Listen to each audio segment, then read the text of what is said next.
इस वीडियो में हम बात करने वाले हैं प्रोबेबिलिटी यानी कि प्रायिकता के बारे में, इसके बेसिक्स के बारे में। तो चलिए शुरू करते हैं शुरुआत से। प्रायिकता का मतलब क्या होता है? चांसेस, संभावनाएं या संयोग। एक बार इसकी डेफिनेशन देखते हैं।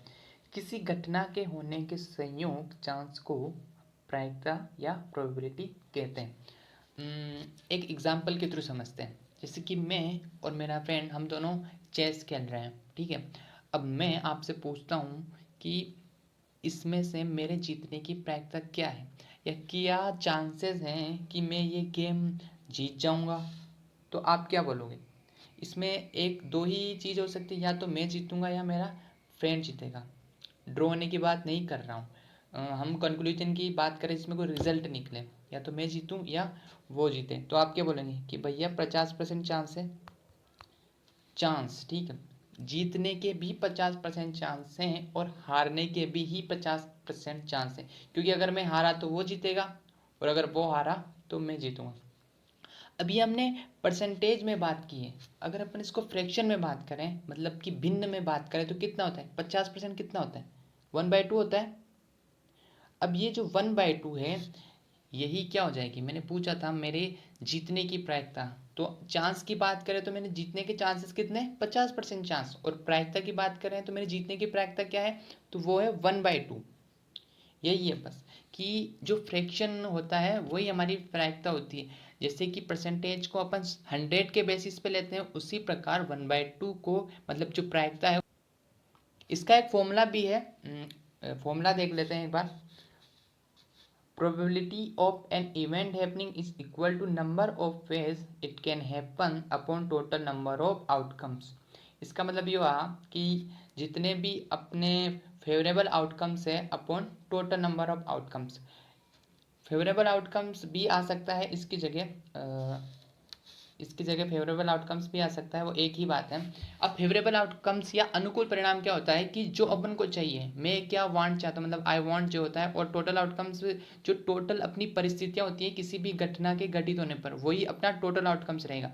जैसे कि मैं इसकी एग्जाम्पल की बात करूँ तो यहाँ पर जो फेवरेबल आउटकम्स में 1 है, क्योंकि यहाँ पर बात किसकी हो रही? मेरी हो रही। तो मैं सिर्फ 1 हूँ और टोटल आउटकम्स, मैं और मेरा फ्रेंड दोनों चेस खेल रहे हैं, तो टोटल आउटकम्स कितना हो जाएगा? 2 हो जाएगा, ठीक है। मैंने इसमें इसको हिंदी में भी बताया है। जैसे किसी घटना के घटित होने की प्रायिकता जो होती है वो अनुकूल परिणाम बटे कुल संभव परिणाम होता है। अनुकूल परिणाम मैं आपको बता ही चुका हूँ क्या होता है। अब एक एग्जाम्पल लेते हैं। जैसे कि जो अपना सन होता है, सूरज, वो हमेशा पूर्व दिशा यानी कि ईस्ट से राइज करता है, ईस्ट पूरब से उगता है। अब आप किसी भी देश में चल जाओ, वो पूरब से उगेगा। तो ये एक सार्वभौमिक सत्य है, या यूं कहें एक यूनिवर्सल ट्रूथ है। इसको अपन नकार नहीं सकते कि पूर्व से उगेगा तो पूर्व से ही उगेगा, कभी भी देख लो। तो मैं पूछूं कि सूर्य की पूर्व दिशा से उगने की प्रायिकता क्या है, तो आप क्या कहोगे? फुल है भाई, मतलब सत्य है, तो हमेशा से ही सत्य रहने वाली बात है। तो इसकी प्रायिकता 1 हो जाएगी, मतलब फुल चांस है इसके कि पूर्व से ही उगेगा। ऐसी घटनाओं को अपन संभव घटनाएं कहते हैं, जिनकी प्रोबेबिलिटी यानी कि प्रायिकता जो है या होने की चांसेस जो है वो फुल होते हैं। अब इसी के ऑपोजिट बात करें, अगर मैं कहूँ कि सूर्य के पश्चिम से उगने की क्या प्रायिकता है, यानी कि वेस्ट से, तो ये तो हो ही नहीं सकता। ये इम्पॉसिबल है, मतलब इम्पॉसिबल है। पश्चिम में तो हमेशा अस्त होता है सूर्य। तो अब अपन क्या कहेंगे कि सूर्य के पश्चिम दिशा से उगने की जो प्रायिकता है वो 0 है, नल है, हो ही नहीं सकता भाई ऐसा। तो यहाँ पर क्या पता चलता है कि जो अपने प्रोबेबिलिटी का आंसर आता है ना, वो 0 या 1 के बीच में ही आता है। इससे ज़्यादा नहीं हो सकता, 1 से ज़्यादा नहीं हो सकता, 0 से कम नहीं हो सकता। तो अपन कह सकते हैं, ये पॉइंट देखिए, probability of E is less than and equal to 1 and greater than to 0। इसका क्या मतलब हुआ कि किसी भी घटना, यहाँ पर पी ऑफ ई क्या डिनोट करता है कि पी ऑफ ये दर्शाता है कि किसी भी घटना के घटित होने की प्रायिकता। अब जो ई है वो कोई भी हो सकता है, लाइक मेरे चेस में जीतने की प्रायिकता, सूरज के उगने की प्रायिकता, सिक्के पे हेड आने की प्रायिकता, वो कुछ भी ले सकते हो आप ई। मैंने कुछ एग्जांपल लिए हैं, जैसे कि मैं बताऊं, 40 है, 75 है, तो अब ये क्या, अगर कोई भी इक्वेशन हुआ तो उसका आंसर ऐसा आ सकता है क्या? नहीं आ सकता, ये दोनों नहीं आ सकते। क्यों? क्योंकि 1 से बड़े हैं, आ ही नहीं सकते। 1/2, अब ये देखो फ्रैक्शन में है तो आ जाएगा, ये भी आ जाएगा। 4/5, 7/6, ये भी आ जाएगा। नहीं आएगा, कुछ भी कहाँ से आएगा भाई? 1 से बड़ा है 7/6, 7/6 1 से बड़ा है, ये नहीं आ सकता। 1.1 कुछ कुछ आता है, तो जरूरी नहीं है कि जो फ्रैक्शन में है वो अपना आंसर हमेशा ही आएगा, ऐसा नहीं है। अपन को चेक करना होता है, आप मतलब रिवर्स भी चेक कर सकते हो, आपको चेक करना है कि आपका आंसर सही है या नहीं, तो आप देख लो।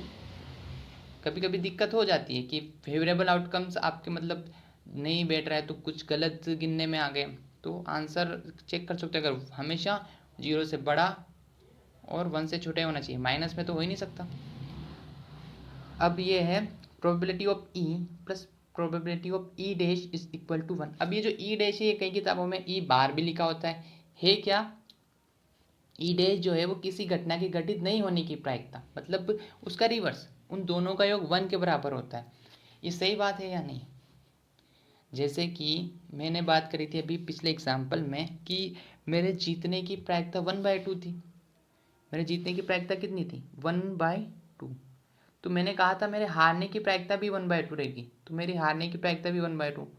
अब इन दोनों को सम करके देखो आप, 1 ही मिलेगा आपको। और यहाँ पे ये इसको ही सिंप्लीफाई करके लिखा हुआ है कि अगर आपको पी डैश ज्ञात करना हो तो आप सिंपली 1 - पी कर सकते हो।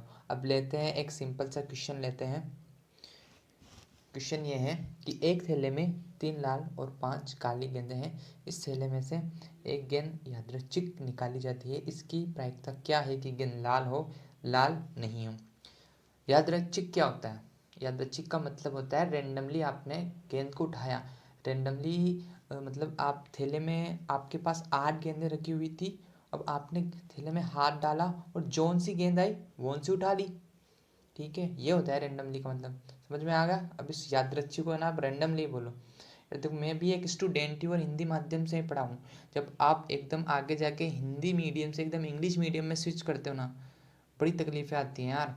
तो ज़्यादा बेहतर ये रहता है कि अभी आप जहाँ भी हो, जिस बेस पे 10th 9th में जितने भी हो, जितने ही टर्म्स आप हिंदी की इंग्लिश में याद कर सकते हो ना, भले छोटी छोटी हो, जो मेन टर्म्स होती है क्वेश्चन की, उतना ही बढ़िया रहेगा।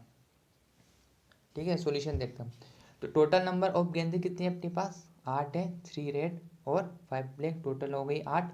और थैले में से एक गेंद निकालने की घटना की सभी संभव परिणामों की संख्या ये 8, क्योंकि जितने संभव परिणाम हैं अपने पास टोटल, तो 8 तरह से अपन गेंद को निकाल सकते हैं, क्योंकि 3 रेड की और 5 ब्लैक की है। तो अपन पहले क्वेश्चन में बात करें ए वाले में कि क्या प्रायिकता है कि वो एक गेंद जो निकाली है वो लाल हो। तो लाल गेंदों की संख्या कितनी है? Number of total red ball is 3। And upon favourable outcomes के बारे में बात करेंगे तो अनुकूल परिणामों की संख्या 3। क्योंकि अनुकूल परिणाम क्यों देखेंगे? क्योंकि फॉर्मूला जो है अपने पास, लाल गेंद का आना या लाल गेंद का निकलना, वो होता है अनुकूल परिणामों की संख्या बटे कुल संभव परिणामों की संख्या। तो वो जो गेंद है वो कोई सी भी आ सकती है। पहली लाल गेंद आ गई, या दूसरी लाल गेंद आ गई, या तीसरी लाल गेंद आ गई, तो 3 हो जाएंगे। तो यहाँ पर मान रखेंगे तो 3/8 अपना आंसर आ जाएगा। अब इसका दूसरा वाला देखते हैं। दूसरे वाले में पूछा है कि लाल गेंद का नहीं आना, मतलब क्या हुआ इसका? अगर लाल नहीं आएगी तो दो ही प्रकार की गेंदें हैं, तो काली आएगी। तो काली गेंदों की संख्या कितनी है अपने पास? 5। या यूं कि लाल गेंद नहीं वाले परिणामों की संख्या 5। तो अनुकूल परिणामों की संख्या कितनी हो जाएगी? फेवरेबल आउटकम्स इक्वल टू 5 हो जाएंगे। क्योंकि जैसे अभी पिछले वाले में 3 हुए थे, अब 5 गेंदें लाल वाली नहीं है, यानी कि 5 काली गेंदें हैं, तो कोई सी बताओ 5 प्रकार से अपन उठा सकते हैं। तो प्रोबेबिलिटी ऑफ लाल गेंद का नहीं निकलना इज इक्वल टू वही अनुकूल परिणामों की संख्या बटे संभव परिणामों की संख्या। संभव परिणाम तो वही रहेंगे 8 अभी भी, लेकिन इस बार अनुकूल परिणाम बदल जाएंगे, क्योंकि अब हम काली गेंदों के बारे में बात कर रहे हैं, जो वो की है 5। तो 5/8 अपना आंसर हो जाएगा। अब यहाँ देखिए, इसको अपन दूसरे मेथड से भी कर सकते हैं, जो भी मैंने पिछले बताया था पहले कि पीई और पी डैश। पीई अगर अपन मान ले कि पी प्रोबेबिलिटी ऑफ ई, ये जो है ये लाल गेंद का आना है, तो पीई डैश क्या हो जाएगा? इसका रिवर्स। अगर ये पीई लाल गेंद का आना है तो पीई डैश क्या हो जाएगा? लाल गेंद का नहीं आना। तो बस आप पीई निकाल ही चुके हो पिछले क्वेश्चन में, तो पी ई डैश निकालने के लिए आपको क्या करना है, बस 1 में से माइनस करना है। तो 1 - 3/8 इक्वल टू 5/8 हो जाएगा। और ये वही आंसर है जो ये वाला आया था, यानी कि ये वाला और ये वाला सेम है। तो आप कैसे भी कर सकते हो, ऐसे करो या ऐसे। तो बस यार आज की वीडियो में इतना ही। नेक्स्ट वीडियो में बात करेंगे कॉइन्स के ऊपर, ताश के पत्ते और 500 के सवाल करेंगे, देखते हैं, ठीक है। तो चैनल नया है और थोड़ा ग्रो करने की ख्वाहिश है, तो अगर आपको वीडियो पसंद आई हो तो लाइक कर देना और चैनल को सब्सक्राइब भी कर ही देना यार।